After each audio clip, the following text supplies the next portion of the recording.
Ce qui compte, ce n'est pas ce que vous consommez, c'est ce que vous croyez consommer. Cette phrase d'une puissance exceptionnelle cache des vérités biologiques, neurologiques et psychologiques réelles bien documentées par la science. Ce processus se nomme le placebo. Quand une personne croit fermement en une action ou un traitement qui va l'aider, son cerveau libère de la dopamine, le neurotransmetteur clé du plaisir et de la performance. Il va aussi libérer des endorphines. Ce sont des molécules naturelles proches de la morphine qui agissent comme des analgésiques internes. Réduction de la douleur, favorise une sensation de bien-être, amélioration de la récupération et de l'effort. L'effet placebo, c'est littéralement une autoprogrammation cérébrale. Cette libération de tous ces neurotransmetteurs va aussi entraîner un terrain fertile à la sécrétion de testostérone, l'hormone clé dans la combativité, l'ambition et la discipline. Une étude de Gideon Ariel et William Saville est une des recherches les plus célèbres démontrant la puissance de l'effet placebo dans le domaine du sport. Dans cette recherche, des haltérophiles expérimentés ont été informés qu'ils recevraient du Dianabol, un stéroïde anabolisant puissant, alors qu'en réalité, ils recevaient du placebo. Les résultats ont montré que pendant les 4 semaines qui a suivi l'administration du placebo, les athlètes ont reçu un gain de force significatif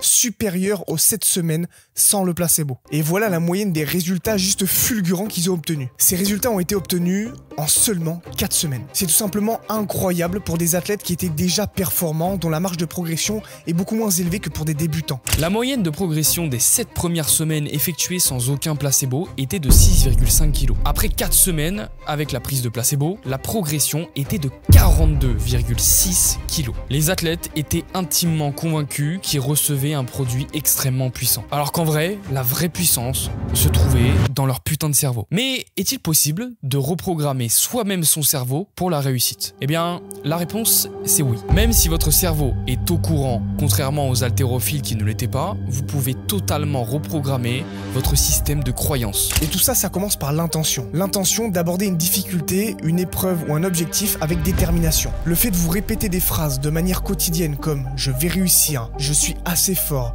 j'en suis capable »,« je suis assez courageux », va agir sur votre neuroplasticité. Chaque fois que vous vous répétez une phrase comme ça, vous activez certains réseaux neuronaux. Avec le temps et la répétition, les connexions entre les neurones vont se renforcer. C'est le principe de neuroplasticité. Ce réseau devient plus facile à activer, donc vous vous mettez à y croire de plus en plus spontanément. Plus vous vous répétez une affirmation, plus votre cerveau devient structuré pour y croire. Votre cortex préfrontal, qui gère le raisonnement et la planification, joue un rôle clé dans ce processus d'auto-placebo. Il va évaluer la crédibilité des affirmations, mais avec la répétition, il va commencer à intégrer ses pensées comme des vérités personnelles. Et il va modifier vos comportements parce qu'il va filtrer la réalité pour confirmer ces nouvelles croyances. Une expérience fascinante a été menée à Harvard et a démontré que même une simple croyance pouvait améliorer les performances physiques. Des femmes de ménage ont été informées que leur travail quotidien constituait une activité physique suffisante pour améliorer leur santé. 1 mois plus tard, sans qu'elles ne changent rien à leur routine,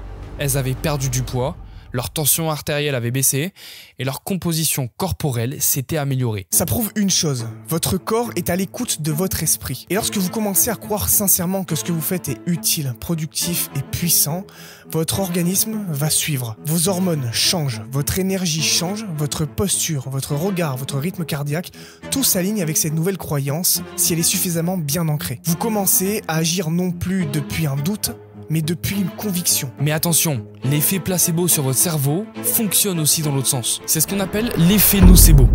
Si vous croyez qu'une action est inutile, inefficace, vouée à l'échec, votre cerveau va libérer des signaux d'alerte. Cortisol, baisse de motivation, fatigue inexpliquée, votre biologie sabote vos efforts. Ce que vous croyez devient donc votre plus grand carburant ou votre pire poison. C'est pour ça que 2 sportifs avec une génétique extrêmement similaire pratiquant le même sport et s'entraînant de la même manière n'auront pas du tout les mêmes résultats en fonction de comment ils abordent leur processus. Par contre, celui qui y va avec détermination et la croyance qu'il progressera. C'est pour ça que les croyances peuvent aussi bien être des leviers que des chaînes. Il ne s'agit pas d'optimisme naïf, mais de reprogrammer votre perception du monde. Si vous voyez chaque défi comme une opportunité d'évolution, alors votre corps se mettra en mode performance. Mais si vous les percevez comme des menaces, tout en vous cherchera inconsciemment à fuir ou à échouer, juste pour valider cette peur. La clé, c'est de ne pas se mentir à soi-même. C'est de choisir des croyances utiles, des croyances qui servent votre ambition, celles qui vous donnent l'élan d'oser,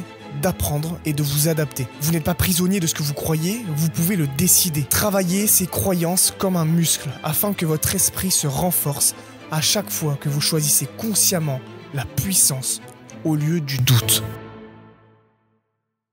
Merci pour votre attention, n'hésitez surtout pas à rejoindre notre groupe Discord qui se trouve en description pour qu'on puisse créer une armée de gens déterminés. Si cette vidéo a fait sens pour vous, n'hésitez pas à la liker, à la commenter pour qu'on discute et à vous abonner pour rejoindre la communauté. En attendant, poursuivez votre version 2.0 et au lieu de le rêver, faites-le.